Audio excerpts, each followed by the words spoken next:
Salut à tous!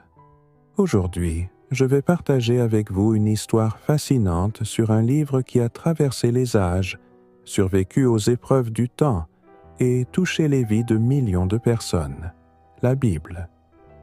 Vous serez surpris de découvrir comment ce texte sacré a été préservé et transmis jusqu'à aujourd'hui. Et restez bien jusqu'à la fin, car j'ai un secret incroyable à vous révéler qui va changer votre perception de la Bible moderne. Vous ne voulez pas manquer ça. Imaginez un texte si puissant qu'il a traversé des milliers d'années, des guerres, des traductions et des controverses, mais qui continue d'inspirer et de guider des milliards de personnes. Comment cela a-t-il été possible? Comment la Bible, telle que nous la connaissons aujourd'hui, a-t-elle été transmise de génération en génération? Restez avec moi, car ce voyage va vous émerveiller. Pour comprendre comment la Bible est arrivée jusqu'à nous, il faut remonter à ses origines.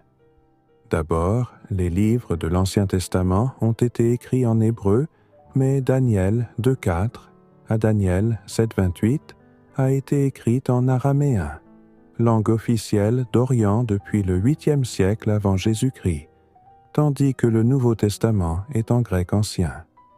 Maintenant, remarquez ceci. Après la couverture de la version Darby, il est écrit « Traduit d'après les textes originaux hébreux et grecs ». Et après la couverture de Louis II, il est aussi écrit « Traduit d'après les textes originaux hébreux et grecs ». Or, ce n'est pas le même texte original.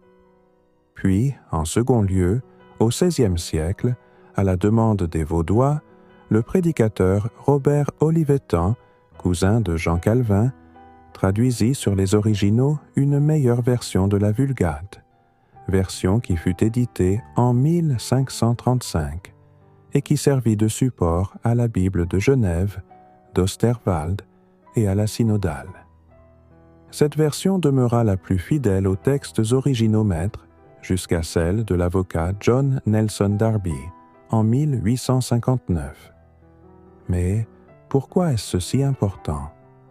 C'est là que réside le secret que je vais vous révéler. Et maintenant, pour le secret que je vous ai promis, nous savons que Dieu s'est toujours adressé à l'humanité par le prophète qu'il envoie en une génération, et il se révèle à lui par des révélations. Et pour notre temps, Dieu a révélé, au travers du prophète Kakou Philippe, l'envoyé de cette génération que la Bible John Nelson Darby n'est pas simplement une version de la Bible, mais la Bible elle-même. Cette traduction est considérée par beaucoup comme l'une des plus fidèles et des plus inspirées, apportant une compréhension claire et précise de la parole de Dieu. Voilà, vous savez maintenant comment la Bible a traversé les âges pour arriver jusqu'à nous aujourd'hui, et pourquoi la version Darby est si spéciale. Pour plus d'informations, téléchargez l'application Prophète Kakou Philippe en vous rendant sur Play Store pour Android et sur App Store pour iPhone. Merci de m'avoir écouté et n'oubliez pas de partager cette vidéo si elle vous a plu. À bientôt pour une nouvelle histoire fascinante.